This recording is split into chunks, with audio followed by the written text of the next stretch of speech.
Next question వచ్చేసి తెలుగు భాషను, తెలుగు సాహిత్యాన్ని మరియు తెలుగు సంస్కృతిని ప్రోత్సహించేందుకు ప్రపంచ తెలుగు మహాసభను మొదటిసారిగా ఏ సంవత్సరంలో నిర్వహించారని చెప్పేసి అడిగాడండి.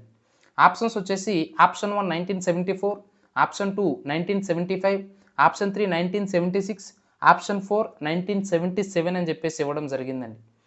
సో దీనికి ఆన్సర్ వచ్చేసి మొట్టమొదటి ప్రపంచ తెలుగు మహాసభ అనేది 1975లో జరిగిందండి. ఏమిటి తెలుగు మహాసభలు అంటే ప్రపంచంలో అంటే దేశ విదేశాల్లో ఉన్నటువంటి తెలుగు వారందరూ కూడా తెలుగు భాష ఏ విధంగా ఉంది, దాని ఉనికి ప్రస్తుతం ఏ విధంగా ఉంది, అలాగే తెలుగు సంస్కృతి ఏమిటి, అంటే తెలుగు భాష యొక్క స్థానం ఒకవేళ బాగా ఉంటే ఇంకా మనం ఏ విధంగా ముందుకు తీసుకెళ్ళాలి, ఒకవేళ తెలుగు భాష కనుక వెనుకబడితే దాన్ని ఏ విధంగా మనం ముందుకు తీసుకురావడానికి తీసుకోవాల్సినటువంటి చర్యలు ఏమిటి, సో మన సంస్కృతి, మన భాషని, మన నడవడికని ముందుకు తీసుకువెళ్ళడం కోసమే ఈ తెలుగు ప్రపంచ మహాసభలు ఏర్పాటు చేస్తారు. ఇలాంటివి ఇప్పటి వరకు కూడా 5 అయ్యాయండి. మొదటిది ఇప్పుడు చెప్పినట్టు 1975 మన యొక్క హైదరాబాద్లో లాల్ బహదూర్ స్టేడియంలో జరిగింది. రెండవది 1971లో మలేషియాలోని కౌలాలంపూర్లో జరిగింది.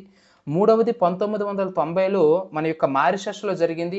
అలాగే నాలుగవది 2012లో మన యొక్క తిరుపతిలోని వెంకటేశ్వర యూనివర్సిటీలో జరిగింది. ఐదవది 2017లో మరలా తెలంగాణ ప్రభుత్వమే హైదరాబాద్లోని లాల్ బహదూర్ స్టేడియంలో నిర్వహించడం అనేది జరిగింది. సో ఇప్పటి వరకు కూడా 5 ప్రపంచ తెలుగు మహాసభలు జరిగాయి. మొదటిది ఇప్పటి క్వశ్చన్కి ఆన్సర్ 1975, రెండవది 1981, మూడవది 1990, నాలుగవది 2012, ఐదవది 2017.